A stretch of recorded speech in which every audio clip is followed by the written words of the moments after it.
आज हम ये प्रॉब्लम करेंगे। यहाँ पे हमारे पास 5 लेटर्स हैं और ये 5 लेटर्स 5 डिफरेंट डिजिट्स को रिप्रेजेंट करते हैं। अब हमारे पास इधर एक एक्सप्रेशन भी है कि एक 4 डिजिट नंबर 6 से मल्टीप्लाई हुआ और हमारे पास आंसर आया 6000 समथिंग, क्योंकि यहाँ पे लेटर्स लिखे हुए हैं। अब हमें फाइंड करना है कि ये 5 लेटर्स कौन से 5 डिजिट्स को रिप्रेजेंट कर रहे हैं। तो हम अपने सबसे पहले लेटर से स्टार्ट करते हैं, एस से। तो अब हम अगर इधर आंसर देखें तो हमें नजर आ रहा है कि ये 6000 समथिंग है। तो ऐसा अगर हम जीरो रखेंगे तो ये 0 हो जाएंगे, तो 6 जीरो से जीरो, तो ये 6000 हमारे पास आंसर में नहीं आएगा। आंसर हमारा कुछ हंड्रेड्स में होगा, तो इसका मतलब एस जीरो नहीं हो सकता। क्या एस वन हो सकता है? अगर हम 1 रखें तो ये 1000 हो जाएगा, क्योंकि एस थाउजेंड प्लेस पे है और 6 से मल्टीप्लाई किया तो 6000। तो इसका मतलब 1 हम रख सकते हैं इसको। लेकिन अगर हम 2 रखें तो ये 2000 हो जाएगा और 6 से मल्टीप्लाई करेंगे तो 12000। 12000 में 5 डिजिट्स होते हैं, जबकि हमारे पास इधर आंसर 4 डिजिट्स का है। तो इसका मतलब एस जो है वो 2 तो नहीं हो सकता। क्या ये एस 3 हो सकता है? हम अगर 3 रखेंगे तो ये 3000 हो जाएगा और 6 से मल्टीप्लाई करेंगे तो ये 18000, यानी कि 5 डिजिट नंबर। तो इसका मतलब हम एस को 3 भी नहीं रख सकते। इसी तरह 4 5 6 हम कुछ भी रखेंगे तो एक 5 डिजिट नंबर आएगा, तो इसका मतलब एस जो है वो हमारे पास 1 होगा। तो हम इधर लिख लेते हैं एस 1 है, ये वाला एस भी 1 है, ये 6 आ गया और वैसे की वैसी बाकी के एक्सप्रेशन। अब हम अपने दूसरे लेटर को फाइंड करते हैं, टी। अगर हम इधर देखें तो हमें डायरेक्टली तो कोई हिंट नहीं मिल रही कि टी क्या होगा।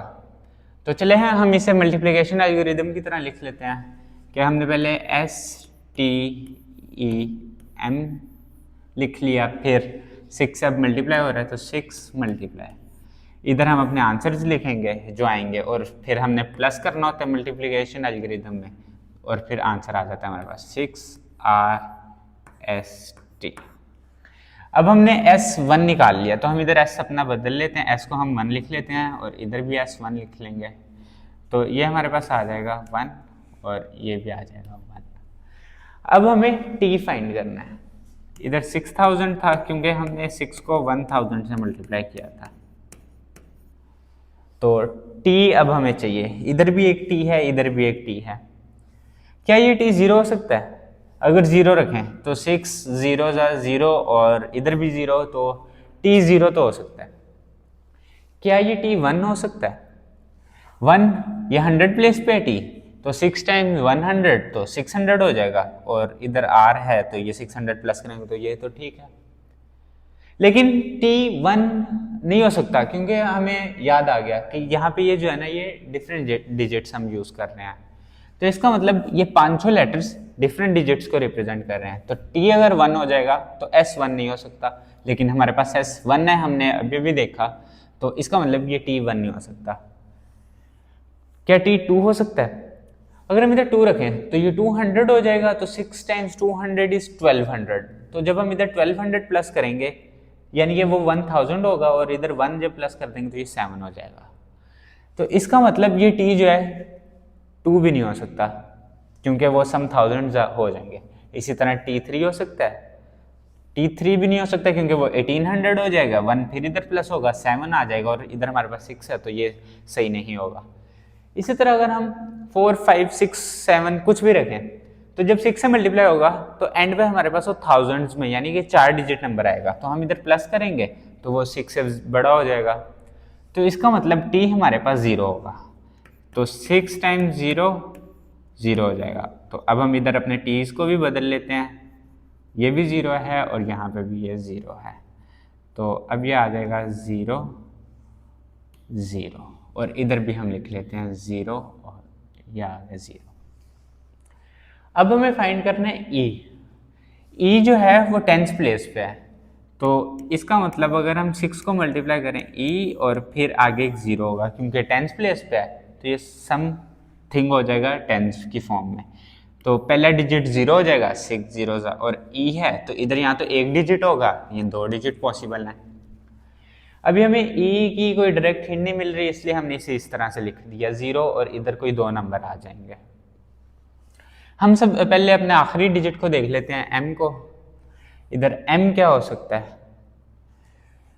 अब हम अगर इन सारे यूनिट डिजिट्स को देखें तो ये जीरोज हैं, 0 0 0 और ये भी 0 है, तो इसका मतलब यहाँ पे भी हमारे पास 0 आना चाहिए ताकि ये पूरी लाइन 0 रहे, क्योंकि एंड पे हमारे पास 0 है। तो अब 6 को हम किसी नंबर से मल्टीप्लाई करें और यहाँ पे 0 आ जाए, तो इसकी दो ही पॉसिबिलिटीज हैं, या तो m0 हो या m5 हो।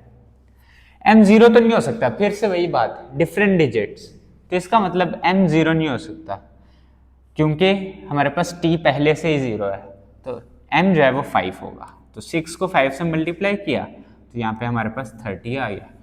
अब हम यहाँ पे m को 5 लिख लेते हैं। अब हमारे पास आखिरी बच गया e, इधर हम m को भी अगर बदल लें तो हमारे पास यहाँ पे आ जाएगा 0, सॉरी 5। तो अब e है, e को हमने फाइंड करना है, तो उसके लिए हम ये टेंस को देख लेते हैं क्योंकि हमारे पास ये दो ही कॉलम्स बचे हुए हैं, इधर हम फिल करेंगे। तो अगर हम ये वाला कॉलम देखें तो यहाँ पे 1 है, तो 3 में क्या चीज़ प्लस करें तो यहाँ पे 1 आ जाए। तो इसका मतलब अगर हम यहाँ पे 8 रखें तो 3 + 8 11 आ जाएगा, यहाँ पे 1 है और 1 कैरी चला जाएगा, तो ये हमारे पास यहाँ पे ये टेंस भी सेटिस्फाई हो जाएगा। अब यहाँ पे 8 आए, 1 कैरी चला जाए और यहाँ पे भी कोई नंबर आ जाए, हमें ऐसा ई फाइंड करना है। तो 6 को हम मल्टीप्लाई करें किसी ऐसे नंबर से कि हमारे पास ये सेटिस्फाई हो जाए, तो इसके लिए हमारे पास ई की सिर्फ दो ही पॉसिबिलिटीज आती हैं। यहाँ तो ई 3 हो सकता है या ई जो है वो 8 हो सकता है। 3 होगा तो 6 × 30 180 हो जाएगा, और अगर ई 8 होगा तो 6 × 80 480 हो जाएगा। तो अब हमारे पास सी की दो पॉसिबिलिटीज हैं, तो दोनों में से कौन सा ठीक होगा, तो हम दोनों को चेक कर लेते हैं।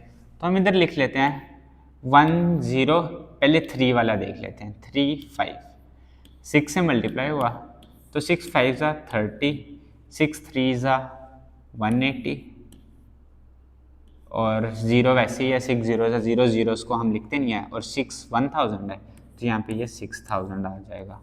और अब प्लस कर लिया तो 0 11 आ गया, ये 2 और ये 6, तो ये तो सेटिस्फाई हमारे पास कर रहा है।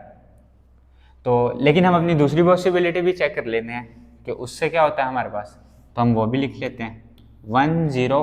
अब दूसरी पॉसिबिलिटी ई की थी कि वो 8 हो, तो 1 0 8 5, 6 से मल्टीप्लाई हुआ तो 6 5 ज़ा 30, 6 8 ज़ा 480, 0 से वैसे ही मल्टीप्लाई कर दिया, कुछ नहीं लिखेंगे क्योंकि 0 आएगा, हमें पता है किसी नंबर को 0 से मल्टीप्लाई करें तो 0 आता है। तो 6 1000 से मल्टीप्लाई हुआ तो 6000 आ गया, और हम यहाँ पे प्लस कर देंगे। अब ये 0 आ गया, ये 11 आ गया, ये 5 आ गया और ये 6 आ गया।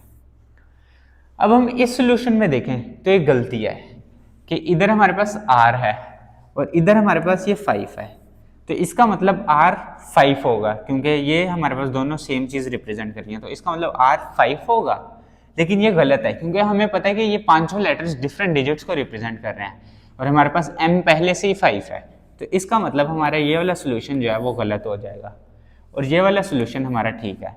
तो इसका मतलब e की वैल्यू 3 होगी, तो 3 रखेंगे तो यहाँ पे ये 180 आ जाएगा, और यहाँ पे ये हमने 3 रखा, और इसी तरह r हमारे पास 2 आ जाएगा क्योंकि ये जो है r को रिप्रेजेंट कर रहा है, इधर भी r दूसरी जगह पे 6 के बाद और यहाँ पे भी 6 के बाद 2 है, तो इसका मतलब r 2 हो जाएगा, तो हम इधर इसे 2 लिख देते हैं।